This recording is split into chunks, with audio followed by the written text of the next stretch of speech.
మున్సిపాలిటీలకు తెలంగాణ రాష్ట్ర ఆర్థిక సంఘం నుంచి రావాల్సిన నిధులు ఆశించిన స్థాయిలో రాకపోవడం వలన మున్సిపాలిటీలు ఆర్థికంగా ఇబ్బంది పడుతున్నాయి అధ్యక్ష.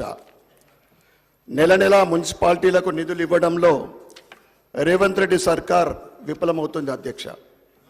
కేంద్రం నిధులు ఇస్తున్నా రాష్ట్ర సర్కారే నిధులు విడుదల చేయకుండా నిర్లక్ష్యంగా వ్యవహరిస్తుంది అధ్యక్ష. హైదరాబాద్ అభివృద్ధి అనేది మేము కూడా స్వాగతిస్తూ ఉన్నాం. కానీ పట్టణాల అభివృద్ధికి కాంగ్రెస్ సర్కార్ ప్రత్యేకంగా ఎలాంటి పథకాన్ని అమలు చేస్తుందో, అందుకు ఈ బడ్జెట్లో ఎన్ని నిధులు కేటాయించిందో స్పష్టత ఇవ్వాలని కోరుతున్నాం అధ్యక్ష.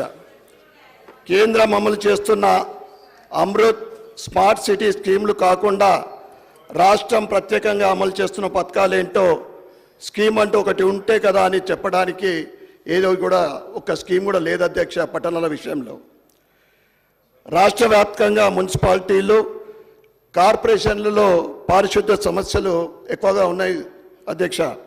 చాలా చోట్ల పారిశుద్ధ్య నిర్వహణ సమస్యలు ఉన్నాయి అధ్యక్ష.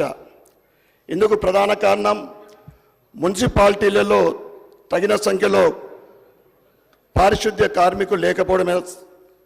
దాంతోపాటు పారిశుద్ధ్య కార్మికుల ఉద్యోగానికి భద్రత కల్పించాలని, వారికి ఆరోగ్య బీమా కల్పించాలనే డిమాండ్ చాలా రోజుల నుంచి ఉంది అధ్యక్ష.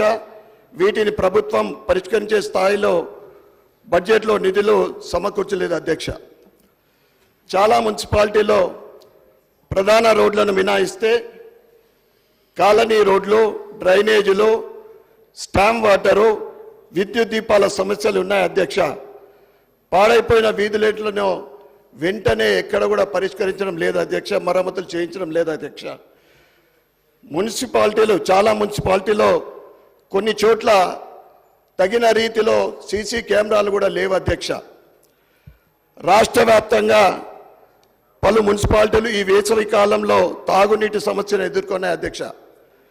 మిషన్ భగీరథ నీటి వలన చాలా చోట్ల ఉన్న నీటి సమస్యలను పరిష్కరించలేకపోవడం వల్ల తాగునీటి సమస్యలను ప్రజలు ఎదుర్కోవాల్సి వచ్చింది అధ్యక్ష. హైదరాబాద్తో సహా రాష్ట్ర వ్యాప్తంగా పలు కార్పొరేషన్లు, మున్సిపాలిటీల్లో ఇంతకుముందు వివేకానంద గారు చెప్పినట్లు వీధి కుక్కల సమస్య చాలా తీవ్రంగా ఉంది సమస్య.